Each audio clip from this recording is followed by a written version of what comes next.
বাবাক লাগে নাৰী নাৰী অবিহনে থাকিব নোৱাৰে বাবা ভণ্ড ৰিজু বাবাৰ কামনাৰ বলি হৈ মাতৃ হল 18 বছৰীয়া যুৱতী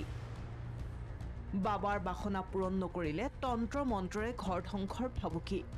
শ্ৰী শ্ৰী সৰ্বমনোকামনা পূৰ্ণ শিৱ মন্দিৰ জয়পুৰ পিছলা প্ৰাংগণত দুদিনীয়া কাৰ্যসূচীৰে আজি প্ৰথম ৰজনী নাৰায়ণপুৰৰ জয়পুৰ স্থিত শ্ৰী শ্ৰী সৰ্বমনোকামনা পূৰ্ণ শিৱ মন্দিৰৰ এইজন ভণ্ড বাবালৈ মন কৰক শিৱ ভক্ত বাবাৰ চলনাময়ী ভাষ্য শুনি যদি আপুনি ভুল গৈছে তেন্তে আপোনাৰ বিপদ নিশ্চিত জয়পুৰ স্থিত শ্ৰী শ্ৰী সৰ্বমনোকামনা পূৰ্ণ শিৱ মন্দিৰত বাবাৰ তন্ত্ৰ মন্ত্ৰ ভয় ভাবুকি প্ৰদানেৰে ভক্তৰ সৈতে স্থাপন কৰে শাৰীৰিক সম্পৰ্ক ভণ্ড ৰঞ্জন দত্ত উৰ্ফে ৰিজু বাবা এতিয়া পৰিচয় পাইছে এটা ধৰ্ষণকাৰী হিচাপে বাবাৰ ধৰ্ষণৰ বলি হৈ সন্তান জন্ম দিলে এগৰাকী 18 বছৰীয়া যুৱতীয়ে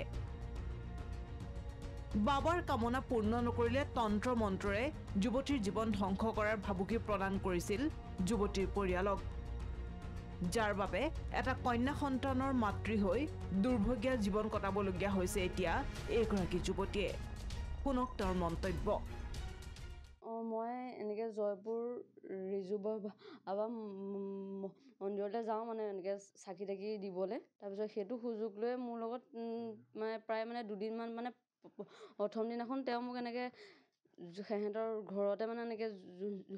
জবৰদস্তি কৰে তাৰপিছত মোক এনেকৈ মানে ভয় মানে এনেকৈ খুৱাই যে মই এনেকৈ যাদু মন্ত্ৰ জানো তোৰ মানে এনেকৈ যদি ঘৰত যদি বোলে কৈ দিওঁ বোলে মোক বোলে মানে তোক বোলে কি মানে কৰি মানে ঠিক নাই এনেকৈ তেনেকৈ মোক এনেকৈ ভয় খুৱাই তেখেতে মোক মানে দুবাৰ মানে এনেকৈ হেৰি কৰে ইফালে বাবাক উচিত শাস্তিৰ লগতে পৰিয়ালটোক ভৰণ পোষণৰ দায়িত্ব লোৱাৰ দাবী তুলিছে এতিয়া যুৱতীৰ মাতৃয়ে ছোৱালীজনী চাকি দিবলৈ বুলি গৈ পেলাই তাত যে যিখিনি কাণ্ড কৰিলে মই একো নাজানো তাৰপিছত এতিয়া যিখিনি কৰিলে হৈ গ'ল বাকী মোৰ ছোৱালীজনী এতিয়া মানে ভৱিষ্যতে গোটেই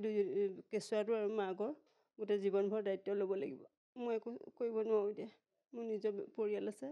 দেউতাকেতো এইটো কথা গম পোৱা নাই এতিয়ালৈকে গম পালেতো মোক কি কৰিব ঠিকেই নাই উল্লেখ্য যে নিজ গৃহৰ চোতালত শিৱ মন্দিৰ প্ৰতিষ্ঠা কৰি ৰিজু বাবাই চলাই আহিছে উপকৰ্ম যাৰ বাবে বিগত বছৰে গাঁওবাসীয়ে এঘৰীয়া কৰি থৈছে ৰিজু বাবাক ৰিজু বাবাৰ ঘৰ গ'লে 10,000 টকা দণ্ড ভৰাৰ নিৰ্দেশ অৱশেষত যেনিবা ভাল দিন উকলিল ৰিজু বাবাৰ মন্দিৰৰ দুৱাৰত টুকৰ পৰিল আৰক্ষীৰ দুদিন পূৰ্বে নিশা নাৰায়ণপুৰ আৰক্ষীৰ এটা দল বাবাৰ মন্দিৰত উপস্থিত হৈ তালাচী চলালে বাবাৰ মন্দিৰত আৰক্ষী উপস্থিত হোৱাৰ উমান পাই পলায়ন কৰে লম্পট বাবা আৰক্ষীয়ে জব্দ কৰে ভণ্ড বাবাৰ 3টা মোবাইল এখন 4চকীয়া বাহন আৰু এখন মটৰচাইকেল